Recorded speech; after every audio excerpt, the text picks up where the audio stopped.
All right, I thought it was a good start to the week. Anytime you get into a game week, on Tuesday, some different things that you're looking at, trying to emphasize, fundamentals, alignments, the beginning basis of the game plan.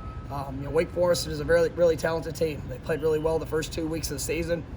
One of the most experienced teams in all of college football, a team that who relies on really good playmakers and in playing the game with great fundamentals and discipline. And so for us this week, our fundamental focus, the details of how we approach each play and having to play with great physicality and relentless spirit is going to be big. We're going to have to win our one-on-ones. We're going to have to make the most of every opportunity that we get. This is a defense that doesn't give up the big play. And they run, they tackle. Special teams is probably as big of a week that we've had up to this point. This is a team that's been very explosive in the return games. Do a great job in their coverage units, and so we got challenges ahead of us. And I thought there were some good moments throughout the course of practice, but then also some things that we're going to absolutely have to clean up here before tomorrow, and you guys take the corrections and be able to apply it in tomorrow's work as we get into our third downs, because we know the emphasis that's going to be once again here this week. But I thought all in all, we got some good work today. Got to continue to push. What are your main memories from playing Dave Clawson and Wake in the Birmingham Bowl a few years ago? Really the things that I mentioned earlier. It's Coach Clawson, I think, is a tremendous evaluator. You look at their guys that they have, and they're talented. Some of the guys. You look at their defensive front. I think it's an impactful defensive front.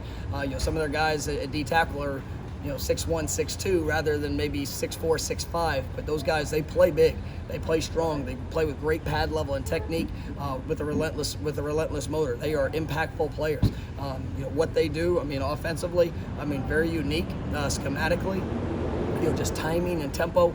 Their kids have great confidence in their system. He's been there for many years. So, you can see this is something that is, that's preached on every single day. The discipline of how they play. They don't beat themselves, and you couple that with explosive playmakers. It's a tremendous challenge. But I got all the respect in the world for Coach Clawson and what they do. From a scout team standpoint, how difficult is it to emulate that mesh point situation? That's one of those things that it takes time, it takes reps. Having your scout team guys take ownership to come in and study film to try to get a sense of what that needs to look like. It's big, and because it's not like playing a triple option, but anytime you play something unique, it's in its own right. The timing of it, making sure that the look is the same, making sure that our guys understand, the keys that we need to see and what we need to do. it's all important, and that's sometimes that is part of the Tuesday frustrations that you deal with. And we had a little bit of that offensively and defensively today, but at the end of the day, our guys have to come in and study film and prepare themselves for what they see, and then get the most of all the physical reps that they have throughout the week. What's the challenge coming off of a frustrating loss in terms of players controlling their emotions and frustration, which is so much smaller? But it's like, where do you channel that? That's the course of a game. It's a course of practice. It's a course of life. You're going to be put in uncomfortable situations. Nobody wants to lose. Nobody wants to have a bad play. Nobody wants to be embarrassed, right? But those things, they show up in life. But in that moment, where do you allow your mindset to go? Do you get distracted by the outside circumstances, the things that you can't control, or do you focus on the things that you can control and just continue to get better, continue to be where you need to be, to make sure your eyes are where they need to be, to work and develop on the fundamental steps of what it takes to put you in a position to be successful? I say all the time, hard work does not guarantee success.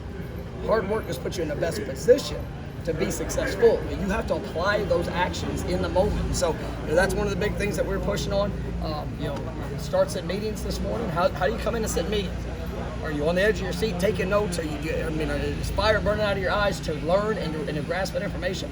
Or are you just kind of going through the motions and just checking off a box? You do that, probably not going to play to the best of your ability in the crunch time moments. And so that's the continued education of what we try to provide for our guys. You talked yesterday about you're going to, even if it's McKenzie's the guy, you're going to find Jordan ways to get on the field. I guess what goes into the reasoning of establishing the firmer depth chart coming into this week? I mean, I believe that McKenzie has worked really hard, has earned it, did a nice job the other night. Even some plays that he'd like to have back, gave us opportunities. Jordan is a dynamic player. You think he has an incredible future in helping this football team win games. That's per week, that's per game. I mean, it's not it's his development and the investment that he puts into it is big. For us in establishing what that is week in and week out, that's our job as coaches. But excited about what McKenzie brings. Just his energy. The positive approach to lifting up teammates, to investing in those guys. He's got great leadership qualities, and we got to play great around him. And and obviously he's got to play at a very high standard. Why do you think Lawrence hasn't had quite as much success all this year compared to last year? It's a small sample. Yeah, I mean, I think it's a small sample size, but there's some things, even just the other day, all the right intentions. Whether it's a track here, a little detail there. I mean, it was, Lawrence is a very talented back, and we're excited about getting him going. Being able to see him have some explosive plays. But that was one of the things that came out the other night. Just some of the smaller details of putting himself in the best position to have those game-breaking opportunities. And I think that's where you've seen kind of the emergence of Jay Sean and even Trey Sean. At times there last week. I mean, just that consistency of where we need to be, what it needs to look like, and then let your guys given talent take over in those reactional moments. Do you want to see more from the receivers after the catch? It seemed like, I know Jackson State was playing deep, but oh, that's a big point. When teams are playing soft and teams are making everything stay in front. I mean, you've got to have playmaking ability with the ball in your hands. I thought Darian Williamson was one that stood out in that regards. That everything for him was all of his catches were short catches, but he made people miss. He had was able to establish some positive gains with the ball in his hands, and we need that to show up within more guys, and you've got to create that separation. I mean, you got to give yourself space to be able to do that, and it's something we're working on. When a guy like Darian makes plays, looking at the opportunities that lead to giving him more touches. Oh, absolutely, and that's one of the guys that in the game when we tried to, when the perimeter game needed to emerge, he was a guy that we wanted to give more of those opportunities to. And unfortunately, we had a couple penalties on other plays, catches that he had. But I was excited about what he was showing, and excited about what his future is. A few guys in orange jerseys. Is that just guys that are not handling? Just things within the team that we need to make sure that on, off, in every capacity, we're living up to our standard. Coach, what are the things you want to emphasize with your defense when you're going against a quarterback like Sam that really works well in this system and kind of doesn't make those mistakes you'd expect him to? We need to trust our eyes. We need to be where we're supposed to be. You can't give this guy anything. I mean, he's extremely sharp. There's going to be times that we're going to be in great positions, and he has the ability to make tight window throws to big receivers, the guys that are explosive movers. This is going to be a great challenge for our defense, and everything within their offense starts with the running game. So we have to stop the run, but then obviously that's going to provide some opportunities outside for guys to have to step up at a higher level. Is that within that, the linebacker group, down Kalen for a half, just the younger guys, how they're going to step up, especially discipline-wise? Yeah, and that was one of the things even today, with Kalen being out the first half, you had to push other guys up to step up to the challenge. This is a team that plays with great tempo. One of probably the fastest playing teams that we'll face this year. So to be able to do your job, to be able to communicate efficiently and effectively, and then to go perform your job. I mean, that linebacker group's going to have to play at an extremely high level. With Kalen being down in the first half, it provides an opportunity. We got to go seize it.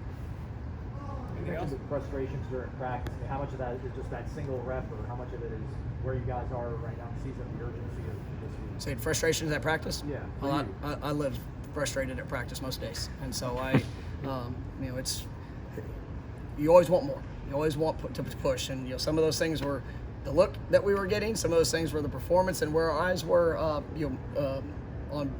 In all phases. I want to make sure we're making the most of the time. We come out here and everything's got a rhythm, everything's got an organizational push to maximize each rep, to maximize the time that we have out here. So, like I said, I live in frustration at practice, and I'm pretty good at it. One more thing, McKenzie, you see the practice, but also during the game, it seems like he's much more comfortable about making sure guys are lined up around him. Like, making sure everybody else knows what they're doing. Yeah, he's- how far is it coming? Just a ton. I mean, being a first year in the offense, that's just the investment, the film study, understanding the language. There's still things that he has to continue to work on and make sure his eyes are right, and he's going to gain in that confidence with each rep that he gets. He missed some time throughout fall camp that it probably added to some of those challenges, but you see the work that he's put in. Even days that he was unavailable, I mean, he's sitting there watching film, making sure he's getting those mental reps, and I think that allows him to play at a high level when he goes in there. Thanks, guys.